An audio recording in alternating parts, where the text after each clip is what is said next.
Welcome friends, star রান্নাঘর থেকে সোমা বলছি। আশা করি বন্ধুরা তোমরা সবাই ভালো আছো। আজকে নিয়ে এসেছি কচুর শাক হচ্ছে ছোলা দিয়ে করবো, একদম নিরামিষের দিনে কিন্তু তোমরা এটা বেশ ভালোই খেতে লাগে। দেখতে থাকো। আর কচুর শাক খাওয়া কিন্তু ভীষণ ভালো।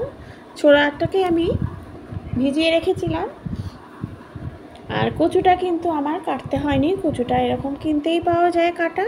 সেইটাকেই আমি ভালো করে ধুয়ে নিয়ে প্রেসারে ভালো করে সিটি মেরে নিয়েছি। প্রেসারে 1 থেকে 2টো সিটি মারলেই কিন্তু হয়ে যাবে, বয়েলটা হয়ে যায়। তারপরে ওটা ছাঁকনির মধ্যে কিছুক্ষণ রেখে দিতে হয় যাতে জলটা একদম না থাকে।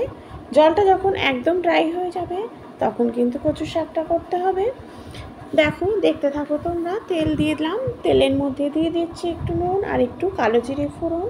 কালো জিরাটা যখন ভালো মতো স্মেল বেরোবে তখন কিন্তু দিয়ে দিলাম একটু শুকনো লঙ্কা। শুকনো লঙ্কাটা দেওয়ার পরে কিছুক্ষণ দেখো রেখে দিয়েছি যাতে খুবই ভালো একটা স্মেল বেরোয় এই কালো জিরে আর শুকনো লঙ্কা থেকে। তারপরে দিয়ে দিলাম ছোলাটাকে কিছুক্ষণ ভেজে নেব তেলের মধ্যে একটু নাড়াচাড়া করে নিতে হবে যাতে ছোলার কাঁচা গন্ধটা বেরিয়ে যায়। খুব বেশি ভালো করে ভাজার দরকার নেই, তাহলে শক্ত হয়ে যাবে, ছোলাগুলো নরম থাকবে না। সেই জন্য তেলের মধ্যে একটু নাড়াচাড়া কিছুক্ষণ করে নিলেই যথেষ্ট। ততক্ষণে কচুর শাকটা আমি কিন্তু খুন্তি দিয়ে দেখো একদম ভেঙে ভেঙে দিয়েছি যাতে জলটাও ভিতর থেকে একদমই বেরিয়ে যায় কচুর শাকে। তারপরে দেখো জল একদম নেই, দিয়ে দিলাম কচুর শাকটা। তারপরে একটু হলুদ দিচ্ছি, কারণ তেলের মধ্যে কিন্তু অলরেডি নুন দেওয়া আছে, সেই জন্য দিয়ে দিলাম একটু চিনি।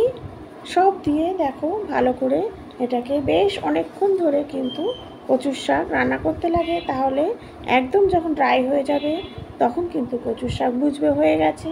দিয়ে দিলাম একটু কাঁচা লঙ্কা কুচি করে দিয়েছি যাতে মুখে পড়বে ভাল লাগবে। দেখো কত সুন্দর টেক্সচার এসছে, খেতেও কিন্তু খুবই ভালো লাগে। দেখো এইভাবে নাড়াচাড়া করবে আর খুন্তি দিয়ে ভেঙে ভেঙে একদম স্ম্যাশ করে দেবে যাতে একদম মিহি হয়ে যায়। মিহি হয়ে গেলেই ভাববে যে একদম যখন জলটা ড্রাই হয়ে যাবে, একদম যখন কচুর শাকটা, তখনই রেডি হয়ে যাবে। Thank you.